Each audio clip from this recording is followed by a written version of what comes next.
Bismillahirrahmanirrahim. Assalamualaikum warahmatullahi wabarakatuh. Alhamdulillah, nasta'inuhu wa nastaghfiruh wa na'udzu billahi min syururi anfusina wa sayyiati a'malina. Man yahdihillahu fala mudilla lahu wa man yudlil fala hadiyalah. Asyhadu an la ilaha illallah wahdahu la syarika lah wa asyhadu anna Muhammadan abduhu wa rasuluhu alladzi la nabiyya ba'da. Wa sallallahu ala nabiyyina Muhammadin wa ala alihi wa sahbihi ajma'in. Faqad qala Allah ta'ala fil Qur'anil Karim, a'udzu billahi minasy syaithanir rajim, ya ayyuhalladzina amanu taqullaha wal tanzur nafsum ma qaddamat lighad wattaqullaha innallaha khabirum bima ta'malun. Amma ba'du, para jamaah pengajian rutinan Masjid Mutiara yang sama-sama mengharap ridha Allah Subhanahu wa taala. Alhamdulillah, marilah kita sama-sama untuk memuji Allah Subhanahu wa taala dengan segala pujian yang terbaik yang kita miliki. Dengan segala karunia dan juga limpahan rahmatnya, kita dapat berkumpul lagi di sini dalam rangka thalabul ilmi, untuk menunaikan salah satu kewajiban kita selaku seorang mukmin, yaitu dengan mempelajari ilmu agama. Mudah-mudahan pengorbanan, perjuangan yang telah kita luangkan, Allah balas dengan balasan yang terbaik dan jadikan sebagai amalan salihan mutaqabbalah. Amin ya Allah ya rabbal alamin.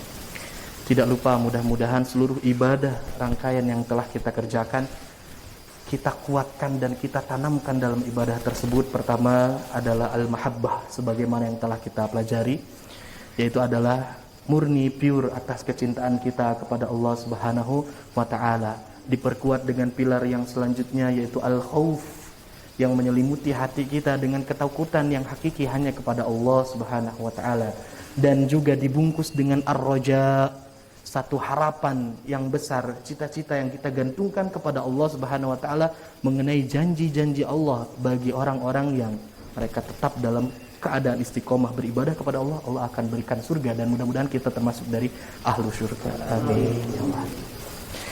Para jamaah sekalian, untuk membuka pengajian kita pada malam kali ini,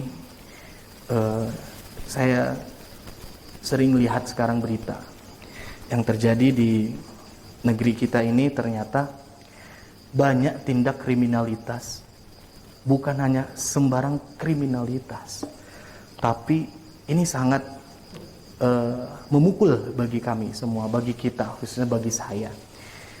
Ada terjadi 2 kali berturut-turut, ada pengemis ya, yang sedang tertidur di malam hari di pinggir jalan, tiba-tiba didatangi oleh sekelompok orang dan juga menjarah barang berharga yang mereka miliki, dibawa kabur begitu saja.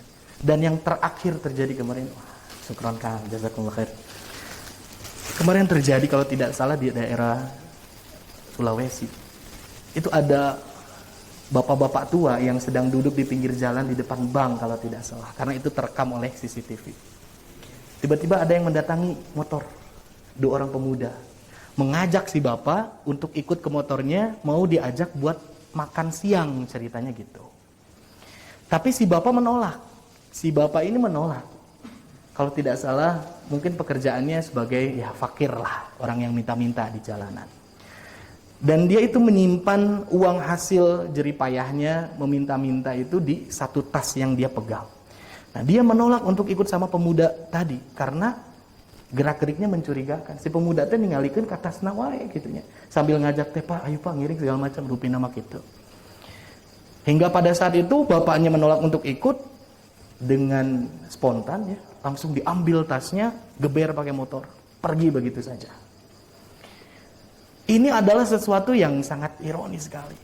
Kenapa seperti itu? Karena mungkin dalam pikiran kita, para pejamret, pencuri itu menjarah kepada korban yang dalam tanda kutip berada. Sekarang mah yang terjadi, dugi ka jalmi anu ditinggal lemah sekalipun dijarah. Begitu kejamnya seorang manusia seperti itu. Seperti itulah. Dan juga jamaah sekalian, ini terjadi di kampung saya. Ada bapak-bapak petani barangkali ya. Dia itu motornya mogok, kehabisan bensin. Disimpanlah motor itu, dia beli minyak bensin ke pom bensin, disimpan, dikunci segala macam. Pas pulang lagi motornya udah nggak ada, padahal bensinnya habis. Dalam kondisi orang kesusahan sekalipun, ternyata banyak orang-orang yang begitu teganya untuk melakukan tindakan-tindakan keji seperti itu. Dan yang mencengangkan, yang saya garis bawahi jamaah sekalian, dan setelah ada beberapa pelakunya yang tertangkap dan dituliskan di situ, semuanya melakukan pekerjaan-pekerjaan kotor itu dalam keadaan mabuk atau dalam keadaan terpengaruh oleh obat-obatan yang terlarang. Di sini saya mau garis bawahi, inilah yang benar apa dinyatakan oleh Rasul sallallahu alaihi wasallam. Hadis yang diterima oleh Ibnu Abbas radhiyallahu an, qala Rasul sallallahu alaihi wasallam, al-khamru ummul fawahish. Kata Rasul sallallahu alaihi wasallam, al-khamr itu minum-minuman keras dan juga obat-obat yang dapat menjadikan seseorang mabuk itu adalah ummul fawahish, sumber dari segala tindakan-tindakan jahat. Wa akbarul kabair, bahkan kata Rasul sallallahu alaihi wasallam memberikan status bagi orang yang meminum khamr itu, dia telah melakukan dosa yang dianggap dosa yang besar di hadapan Allah Subhanahu wa taala. Faman syaribaha, dan siapa orang yang meminum khamr itu, dia akan apa? Dia sampai rela untuk mendatangi, di situ dalam hadisnya, ummahu, ibunya sendiri, dia karena dalam keadaan terpengaruh khamr itu dia berani untuk mendatangi ibunya dan menggaulinya. Wa ukhtaha, ataupun saudara perempuannya pun digauli, karena apa? Karena khamr itu. Ataupun bibinya dia gauli, seperti itu. Itu adalah satu tindakan yang apabila seseorang sudah terkendali oleh khamr, maka dari itu mudah-mudahan kita khususnya dan juga keturunan kita seluruhnya dijaga oleh Allah Subhanahu wa taala dari hal-hal yang seperti ini, khususnya untuk dijauhkan dari generasi peminum-peminum khamr. Amin ya Allah ya rabbal alamin. Jamaah sekalian, tema kita pada malam kali ini mengenai asyirk, macam-macam syirik. Nah, sebetulnya beberapa pekan lalu untuk kajian mengenai syirik ini sudah dibahas bersamaan dengan konsekuensi, barangkali konsekuensi bagi orang yang menjalankan tauhid. Itu pertama. Orang-orang yang menjalankan ketauhidan kepada Allah Subhanahu wa taala, Allah pasti berikan jaminan mereka akan mendapatkan surga. Kita sudah bahas. Walaupun dosanya ada ataupun dosanya lebih banyak melebihi kesalahannya, tapi kalau dia benar-benar menanamkan ketauhidan kepada Allah Subhanahu wa taala dilandasi dengan la ilaha illallah, insyaallah Allah akan memasukkannya dakhalal jannah, memasukkannya ke dalam surga. Dan juga kita sudah bahas konsekuensi dan ancaman yang begitu pedas dari Rasul sallallahu alaihi wasallam dan juga Allah mengenai orang-orang yang bertindak syirik. Karena syirik adalah satu dosa yang tidak akan diampuni oleh Allah Subhanahu wa taala sebelum dia bertaubat ketika dia masih hidup. Jadi dosa apapun selain dari syirik, insya Allah mudah-mudahan Allah berkehendak untuk memaafkannya walaupun dia tidak bertobat selama dia hidup. Masih ada kesempatan untuk Allah maafkan. Tapi kalau orang udah syirik dengan syirik akbar, dengan syirik yang besar, udah gitu dia meninggal, maka sudah tidak ada lagi pintu ampunan dari Allah Subhanahu wa taala. Yang lebih dahsyatnya lagi jamaah sekalian, betapapun banyak amalan seseorang, kesolehan dan kebaikannya, apabila dia ternodai dengan kesyirikan akbar ini, maka amalan-amalannya akan terhapuskan begitu saja, bagaikan debu yang ditiup oleh angin. Na'udzubillahi min dzalik. Kita sudah bahas itu. Yang akan menjadi topik bahasan kita pada saat ini, kita akan lebih merinci dan mendalami mengenai macam-macam syirik itu sendiri. Sebelumnya secara global syirik dibagi menjadi dua, ada syirik akbar dan syirik asghar. Kalau akbar, dia akan mengeluarkan seseorang yang melakukannya dari agama Islam, dianggap murtad.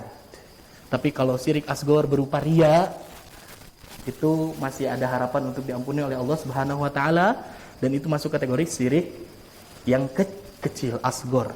Nah, yang akan kita bahas yaitu bentuk-bentuk dan macam-macam syirik secara lebih spesifik lagi, mendetail lagi. Jamaah sekalian, untuk merefresh dan juga untuk memperbaharui bahasan kita mengenai syirik, saya akan utarakan pengertian mengenai syirik itu sendiri. Para ulama menyebutkan bahwasanya asyirku huwa da'watun ghairillahi ma'ahu. Asyirik itu adalah ketika seseorang dia memohon, berdoa, menyembah kepada Allah dan juga menyembah kepada selain dari Allah Subhanahu wa taala. Menyembahnya ganda, bisa jadi seperti itu. Itu yang disebutkan dengan syirik. Wa antaj'ala lillahi niddan, atau seseorang menjadikan niddan itu adalah tandingan bagi Allah Subhanahu wa taala. Atau ada sesuatu yang dipersamakan dengan zat Allah Subhanahu wa taala. Dianggap serupa, memiliki kekuatan yang sama. Nah, itu pun disebut dengan asyirk. Khususnya fil ibadah, dalam rangka mengibadahinya, menghambakan diri kita kepadanya. Wa huwa khalaqaka, padahal Allah Subhanahu wa taala sendiri yang telah menciptakan kita. Ataupun di dalam penjelasan yang lain, ini yang lebih syumul, yang lebih menyeluruh. Syirik itu dikatakan bahwasanya an yaj'ala lillahi niddan, sama ketika seseorang menjadikan tandingan bagi Allah Subhanahu wa taala, yad'uhu, di mana orang itu dia berdoa kepadanya. Kalau ada seseorang sudah berdoa kepada selain dari Allah, udah masuk syirik. Wa yarjuhu, ataupun dia berharap, menggantungkan harapan-harapannya kepada selain dari Allah Subhanahu wa taala. Wa yakhafuhu kama yakhafullaha, ataupun dia memiliki rasa takut yang besar, rasa takutnya itu sama dengan takutnya dia kepada Allah Subhanahu wa taala. Yang serupa besarnya saja udah dikategorikan syirik. Apalagi kalau misalkan kita ataupun ada orang, naudzubillah, jangan kita ya, ataupun ada orang yang dia menempelkan rasa takut itu sangat besar kepada zat yang lain, kepada Allah mah kecil misalkan ya. Nah, itu lebih parah lagi itu. Lebih parah lagi. Naudzubillah min dzalik. Nah, para jamaah sekalian, saya ketika membahas pembahasan ini, ada yang sempat bertanya, kalaulah misalkan kita itu benar-benar hanya takut kepada Allah Subhanahu wa taala, berarti kita nggak boleh takut sama yang lain, katanya gitu. Terus gimana kalau ada orang yang masih takut sama yang lain selain dari Allah Subhanahu wa taala, apakah dia masuk orang yang syirik atau tidak sempurna ketauhidannya? Tidak seperti itu juga. Kalau takutnya takut dalam masalah tabiatnya sebagai manusia, sebagaimana misalkan kita berjalan di siang hari mah wani we-nya, tapi kalau malam rada keung, benten rasanya, itu adalah sesuatu yang tabiat manusia, tidak apa-apa. Ataupun kita takut terhadap sesuatu yang membahayakan terhadap diri kita, sehingga kita jaga-jaga taki-taki dalam kehidupan kita, itu tidak apa-apa. Sieun ku maung teu naon, sieun ku buaya ya sawios, ya, memang membahayakan.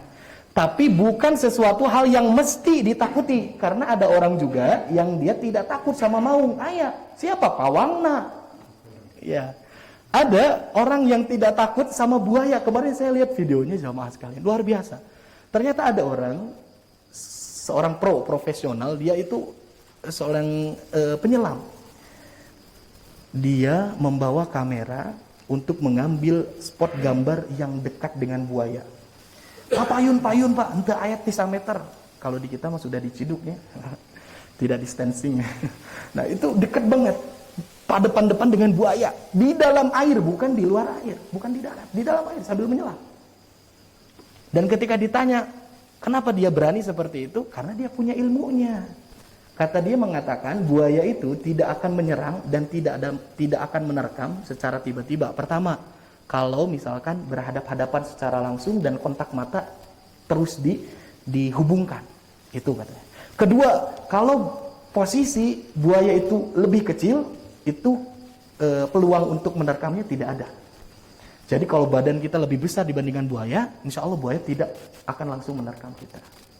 Nukatilu, keberanian.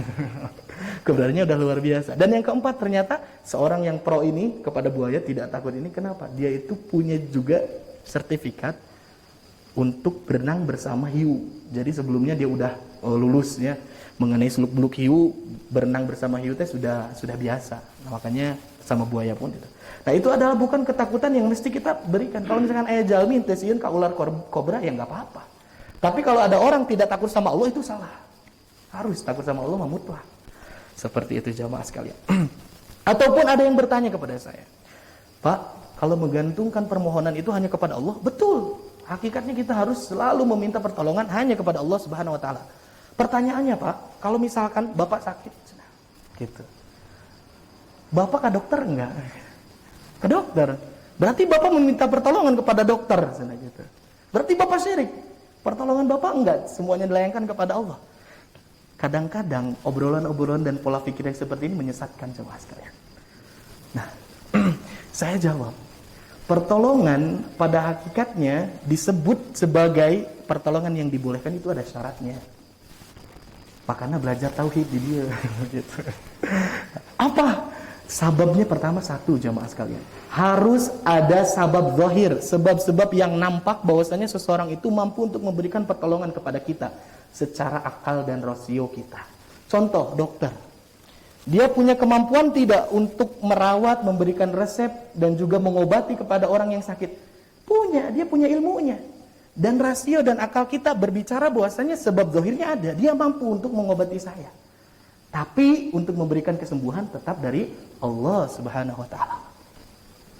Ataupun misalkan motor saya mogok di jalan, ketemu Pak Ferry. Pak Ferry tolongin deh, ini motornya mogok segala macam, coba dicek karena Pak Ferry otomotif lumayan jago misalkan.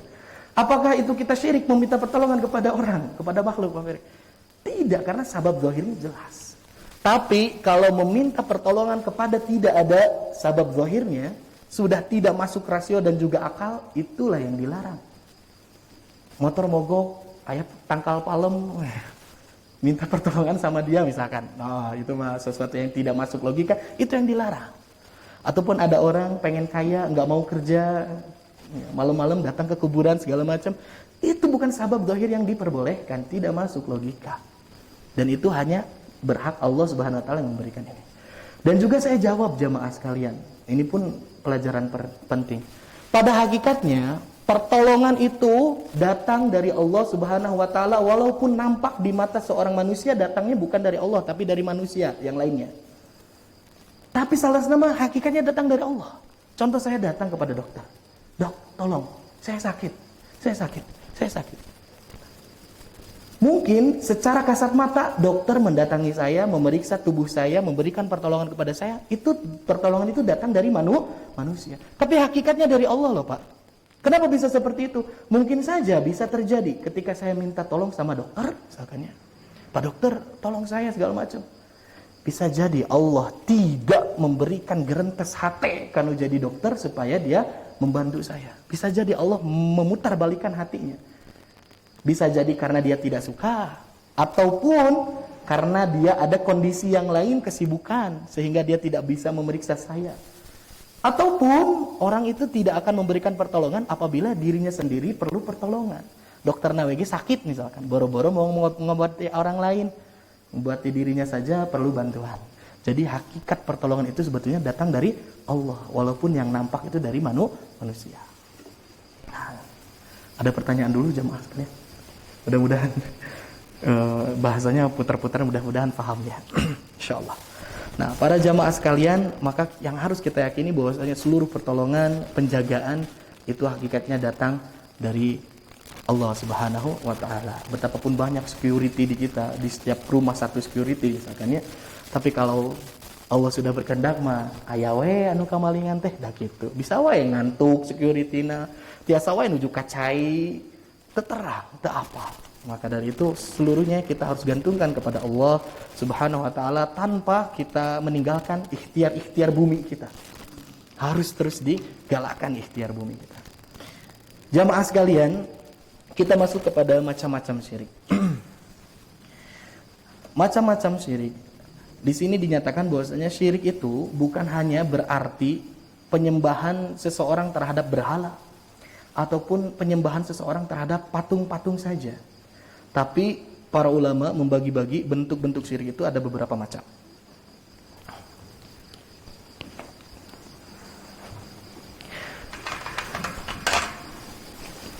Al-Imam Abu Al-Qa rahimahullah menyebutkan yang pertama, syirik itu ada yang disebut dengan asyirkul istiqlal.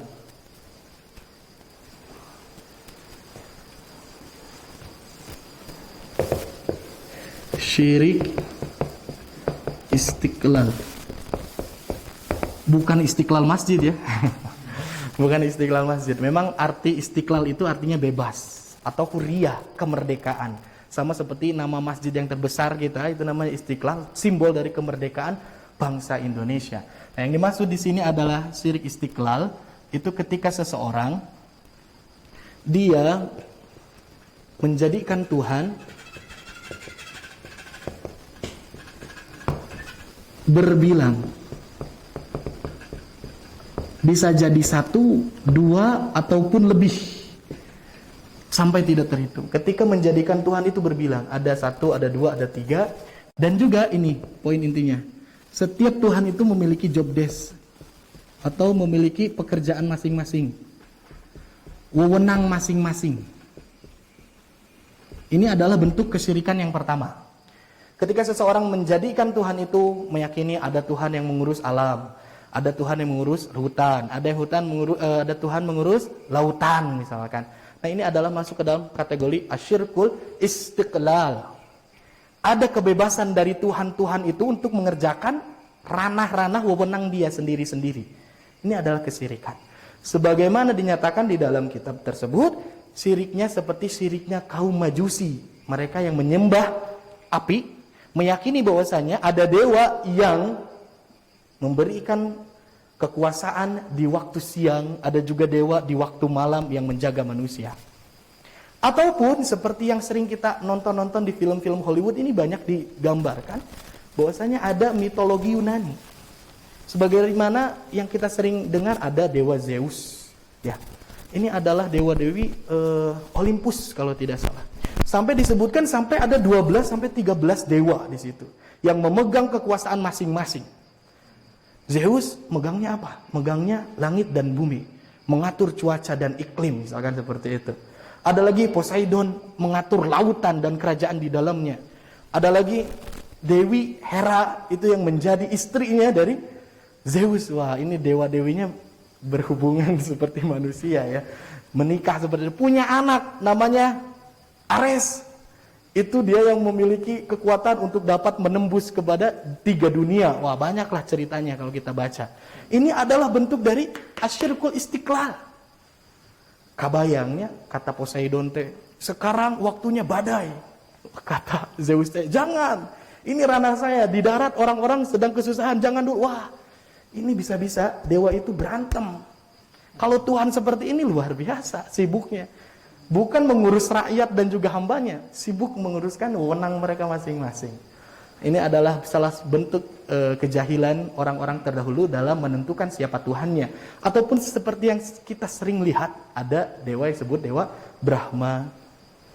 Ya, udah gitu ada Siwa, ada siapa lagi?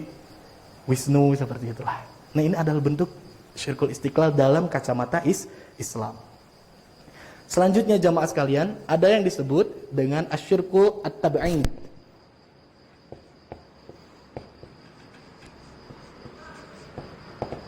Ini bentuk yang kedua, syirku tab'id. Syirik tab'id itu menjadikan Tuhan itu sama. Dia menjadikan Tuhan itu berbilang, namun dengan satu wewenang. Kalau ini mah wewenangnya beda-beda sesuai dengan ranah pekerjaan masing-masing. Tapi ada juga yang meyakini bahwasanya Tuhan itu berbilang ada 1, ada 2, ada 3, tapi semuanya itu bekerja sama. Namanya Tuhan dianggap satu. Dalam kacamata Islam ini bagaikan asyirku an-nasara. Siriknya orang-orang Nasrani yang menjadikan Tuhan mereka ada istilah Trinitas Theaning gitu. Ada Tuhan Anak, Tuhan Bapa dan Roh Kudus.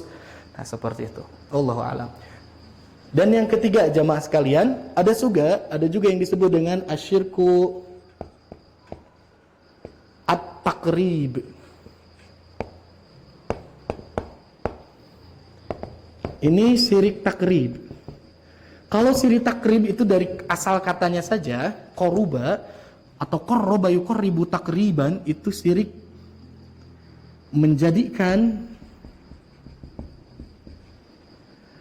Tuhan lain ataupun yang dianggap Tuhan untuk mendekatkan dirinya dengan Allah.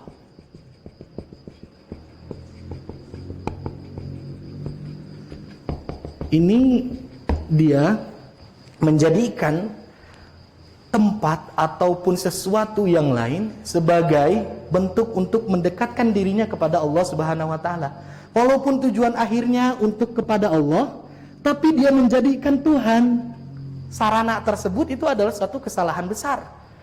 Para ulama menyebutkan ini syiriknya sebagaimana syirik orang-orang jahiliyah. Orang-orang jahiliyah kita tahu bersama bahwasanya mereka itu sama-sama kalau berdoa kepada Allah, meminta kepada Allah, sesuatu meminta kepada Allah dan meyakini bahwasanya Allah lah yang memberikan kehidupan dan kematian. Tapi sayang, mereka menjadikan juga berhala dan patung-patung itu sebagai Tuhan-Tuhan mereka juga. Dan salah satu cara untuk mendekatkan kepada Allah. Istilah nama aku pada yang menghadap presiden atau tetiasa sekonyong-konyong langsung ke atas. Harus ada jalan-jalan yang ditempuh, harus punya kenalan segala macam. Itu mah di dunia. Akhirat mah langsung kepada Allah Subhanahu wa taala. Tembuskan kepada Allah Subhanahu wa taala. Jamaah sekalian, itulah yang terjadi. Ini syirik takrib. Yang keempat ada asyirku at-taqlid. Ini mirip katanya. Nah, syirik taklid itu berasal dari kata qallada yuqallidu taqlidan. Ini seseorang menjadikan Tuhan itu atas dasar ikut-ikutan saja. Ada yang seperti itu? Ada banyak. Ada sebanyak. Mohon maaf, di Indonesia saja, daerah pelosok, mereka yang tidak beragama ataupun mereka yang memiliki paham animisme dan dinamisme segala macam, mereka itu mendapatkan ajaran dan mengakui agama itu dari turun-temurun, dari nenek moyang mereka, dari kepala suku, dari kepala imam-imam mereka seperti itu. Jadi tidak mengetahui dan tidak mencari lagi intas ayat dan tidituna ge ieu, saya mah antas dibah lagi kieu. Nah, ini kata para ulama disebutkan bahwasanya ini sebagaimana syiriknya kaum kafir Quraisy, ya. Kaum musyrikin Quraisy pada saat kekiniannya gitu. Kalau ini mah orang-orang yang terdahulunya, mereka itu awal mulanya jamaah sekalian menjadikan wasilah untuk mendekatkan dirinya kepada Allah itu awalnya itu berhala-berhala yang itu adalah bermula dari orang-orang soleh atau wali-wali Allah yang mereka itu memiliki kedekatan dengan Allah. Ketika itu para keluarganya saking untuk mengenang jasa-jasanya dibuatkanlah patung untuk ingat baheula teh bapak saya teh luar biasa, akhlakna segala macam, mantakna diingat terus. Cuman sayangnya terus waktu berjalan, terus generasi berganti, mereka salah, yang tadinya hanya sebatas untuk pengingat saja, tapi mereka malah menyembah kepada berhala-berhala itu sendiri. Nah, jadi ini ikut-ikutan agamanya. Satu kesyirikan yang luar biasa. Dan yang kelima, jemaah sekalian, ada yang disebut bentuk kesyirikannya itu, ini banyak juga sekarang, asyirku al-asbab. Nah, syirik asbab. Para ulama menyebutkan syirik asbab itu adalah syirik yang dilakukan oleh orang-orang yang menganggap bahwasanya segala fenomena yang terjadi di muka bumi ini, baik di daratan, di lautan, seluruhnya itu berdasarkan sebab-sebab yang memang sudah selayaknya terjadi. Tidak ada yang mengatur, tidak ada yang memberikan kekuasaan, semuanya berjalan dengan seperti itu. Dan mengatasnamakan itu hanyalah fenomena alam, titik. Tanpa meyakini bahwasanya ada kekuasaan Allah di balik itu semua. Allah lah yang sudah membuat fenomena alam dan juga hukum alam. Mereka mah hanya menyandarkan kepada ini atas hukum alam, padahal di balik hukum alam itu Allah lah yang telah menciptakan seluruhnya dan mengatur segala apa yang akan terjadi. Hujan mah proses penguapan dari laut misalkan menjadi awan-awan, diturunkan lagi ke bumi segala macam, bukan karena Allah, memang seperti itu sudah dari sananya. Ini adalah syiriknya kaum-kaum orang-orang yang mereka itu mendalami filsafat dengan sesat, dan juga kaum-kaum ahli fisikawan yang tidak beriman kepada Allah Subhanahu wa taala. Banyak yang seperti ini jemaah. Kadang-kadang kita sendiri kadang-kadang gitu ya. Wah, itu hukum alam, padahal hukum Allah itu yang ada di alam gitu. Seharusnya seperti itu. Dan yang terakhir, nah ini sudah 5, ada yang ke-6 jamaah sekalian. Abu Alqa rahimahullah menyebutkan yang ke-6-nya itu adalah asyirku al-aghrad.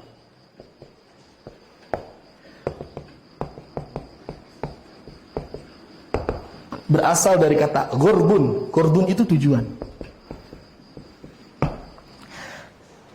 Man ya'malu syai'an bi ghairillahi ta'ala. Siapa orang yang dia itu beramal, bertindak sesuatu tanpa didasari tujuannya itu bukan karena lillahi ta'ala, ini masuk ke dalam kesyirikan. Namun inilah yang disebut dengan syirik asghar, syirik yang kecil, yang disebut istilahnya dengan riya. Ketika seseorang mengamalkan sesuatu atau beribadah dengan apa? Dengan ada harapan orang lain melihat dan juga orang lain memberikan pujian. Eta pisan. Nah, ini pun masuk ke dalam asyirkul aghrad. Karena apa? Tujuannya bukan lagi untuk Allah. Ada tujuan-tujuan lain. Namun jangan disepelekan, ada iya mas syirik asghar, tidak apa-apalah, Allah pasti mengampuni. Hati-hati. Dari riya inilah jamaah sekalian bisa menjadi hati kita menjadi seperti orang munafik. Riya mah masih ayah Allahan, tapi ditambahan orang lain. Tapi kalau munafik mah Allahnya sudah dihilangkan, hanya ingin dilihat dan dipertontonkan kepada orang lain, sehingga orang lain mencap dirinya sebagai orang Islam. Kalau orang sudah riya, sering riya, dan tidak sadar dirinya melakukan riya, bisa jadi dia sholatnya bukan karena menghadap Allah, karena sudah biasa ingin mempertontonkan kepada yang lain. Udah sholat saya sholat di imah ayat tamu ke masjid, sholat di masjid segala macam. Misal ini karena ada orang, makanya dia melaksanakan ibadah. Kalau sudah tidak ada Allah lagi, bahaya. Ini menjadi orang munafik yang sama-sama akan mendapatkan fidarkil asfali minan nar, berada di posisi paling bawah dari api neraka. Inilah jamaah sekalian bentuk-bentuk syirik yang pertama menurut Imam Abu Al-Qa rahimahullah. Sekarang kita akan masuk kepada pembahasan yang kedua yang lebih merinci bahwasanya syirik itu dibagi menjadi dua. Ada syirik kecil dan ada syirik besar. Apa saja yang termasuk ke dalam kesyirikan-kesyirikan besar ini? Nah, sebelum kita masuk kepada macam-macamnya, di sini dikabarkan bahwasanya yang dimaksud dengan asyirkul akbar huwa an taj'ala lillahi niddan. Ketika seseorang sama menjadikan tandingan di sisi Allah Subhanahu wa taala, tad'uhu kama tad'ullah, dia itu bermohon, meminta kepada selain dari Allah sebagaimana dia meminta kepada Allah. Au tusarrifu lahu naw'an min anwa'il ibadah, ataupun seseorang itu dia melakukan satu peraturan-peraturan khusus yang ditujukan kepada dirinya atau kepada selain dari Allah sebagaimana dia lakukan ibadah kepada Allah Subhanahu wa taala. Ya. Kal isti'anah, seperti orang meminta pertolongan langsung kepada Allah, dia meminta kepada yang lainnya seperti yang tadi disebutkan. Awiz zabhi, ataupun dalam menyembelih. Harusnya menyembelih itu kita khususkan untuk Allah Subhanahu wa taala sebagai bentuk amalan ibadah nusukiyah kita. Tapi ada toh yang kita lihat sekarang, ada yang disembelih tapi bukan untuk Allah. Padahal sembelihannya sama. Disembelihnya sama di leher. Yang disembelihnya sama, kerbau, sapi, segala macam. Ayam ada. Tapi diberikannya kepada yang lain. Itu pun masuk ke dalam syirik akbar yang besar.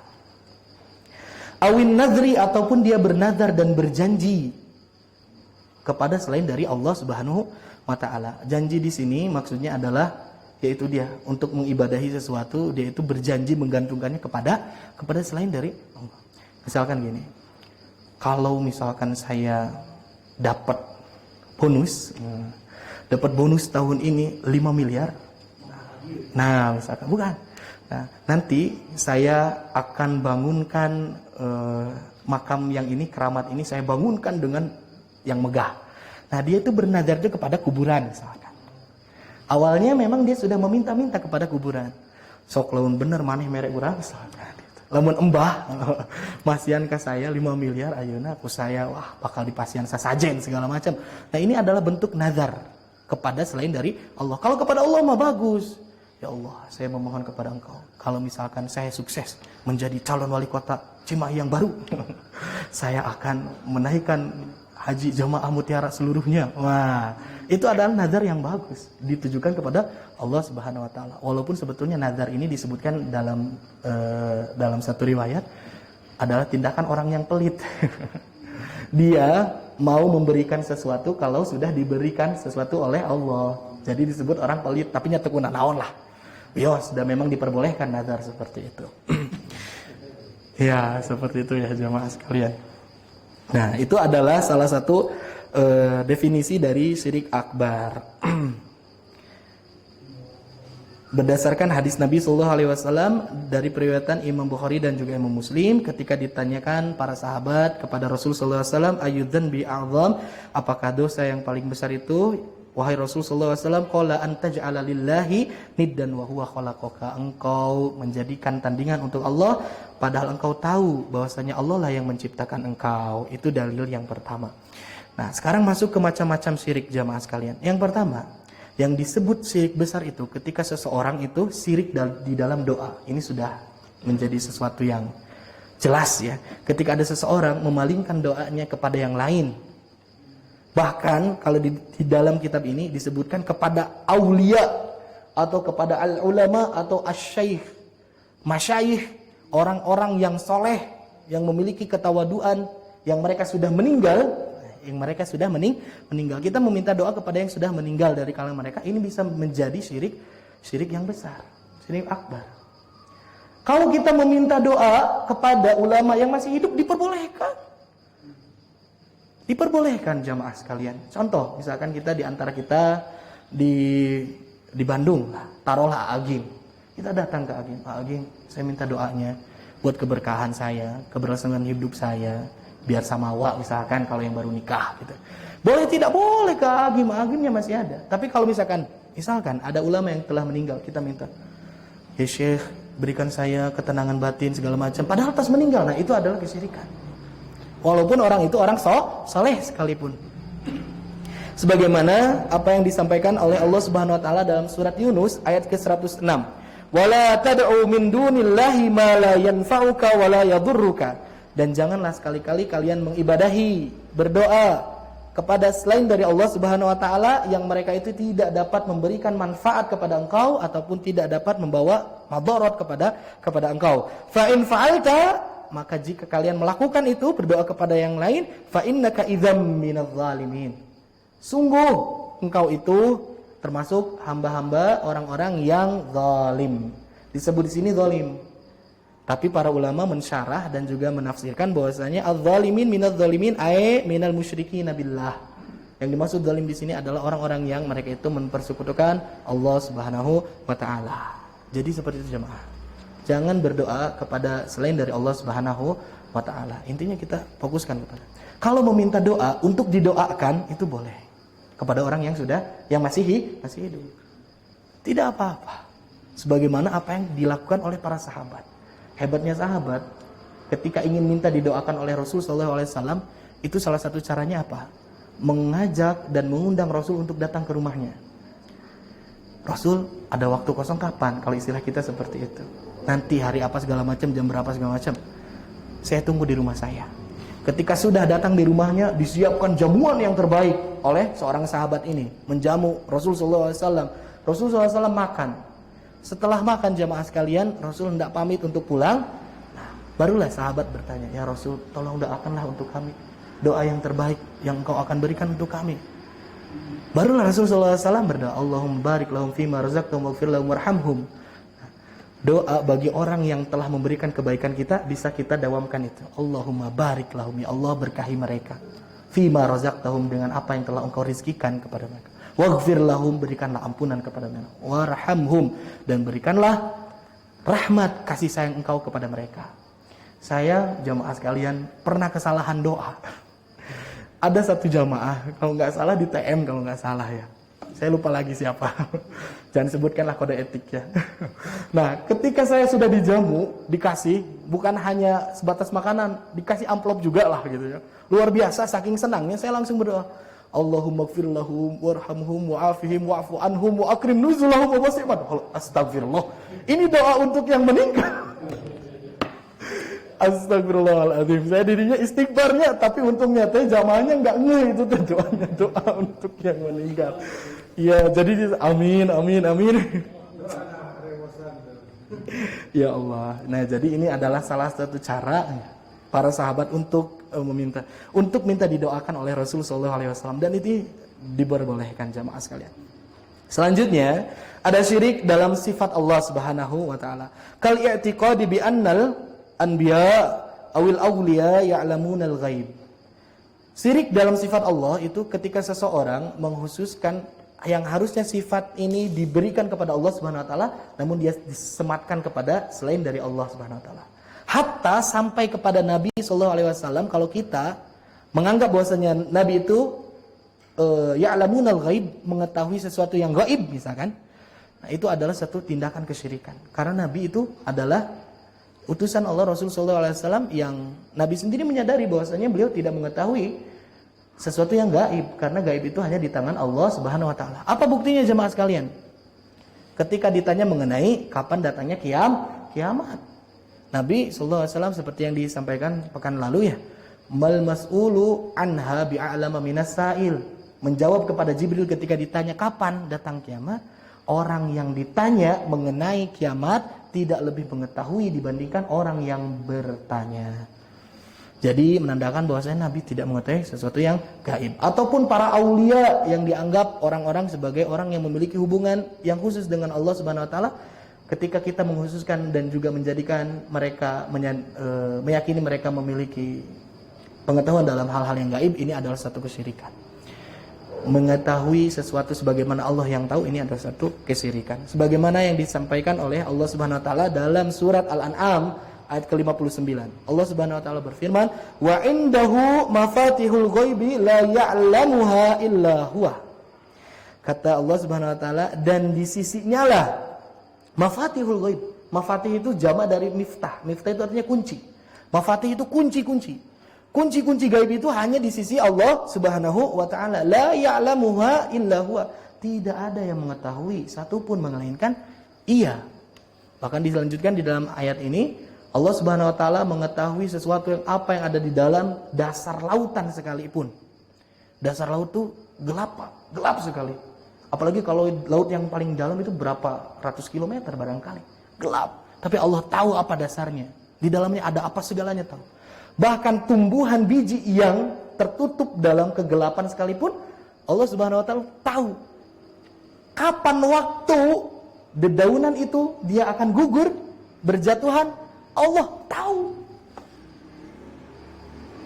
Di dalam hutan kabayang Pak, nucan pernah dijamah ku manusia, Allah mah tahu. Di dalam ta'anaun segala macam, seluruhnya Allah tahu. Maka dari itu tidak ada yang memiliki kemampuan dan pengetahuan yang lebih tinggi dibandingkan Allah Subhanahu wa taala. Seperti itu jamaah sekalian. Dan yang ketiga, ini pembahasan kita yang terakhir, insyaallah nanti kita akan lanjutkan lagi mengenai asyirkul mahabbah, syirik mahabbah, syirik dalam cinta.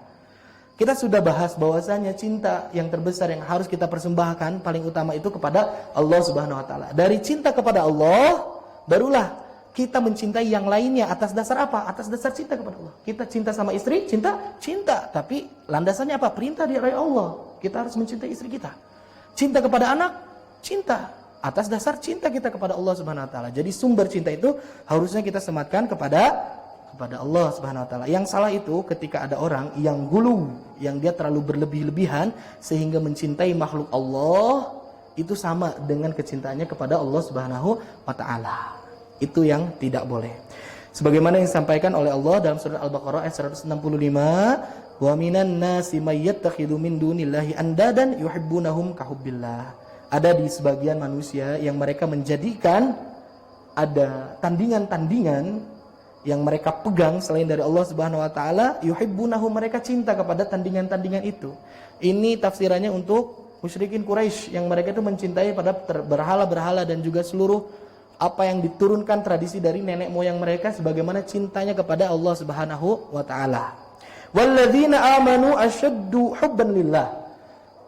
Namun kata Allah Subhanahu wa taala mengingatkan, orang-orang yang beriman itu cintanya itu sangat besar kepada Allah dan hanya kepada Allah Subhanahu wa taala. Itulah jamaah sekalian, barangkali untuk pengajian kita mengenai macam-macam syirik, insyaallah nanti kita akan bahas lanjutkan mengenai syirik akbar, macam-macamnya ada beberapa lagi, dan juga syirik yang asghar apa saja bentuk-bentuk dan juga rupa-rupanya. Mudah-mudahan Allah berikan kemampuan dan juga usia kepada kita sehingga kita mampu untuk terus menggali mengenai ilmu-ilmu agama ini. Amin ya Allah ya Rabbal alamin. Mohon maaf atas segala kesalahan dan kekurangan. Mudah-mudahan yang disampaikan menjadi ilmu yang bermanfaat. Kita tutup saja dengan bacaan hamdalah dan doa kifaratul majlis bersama-sama. Alhamdulillahirabbil alamin. Subhanakallahumma bihamdika asyhadu an la ilaha illa anta astaghfiruka wa atubu ilaik. Wassalamualaikum warahmatullahi wabarakatuh.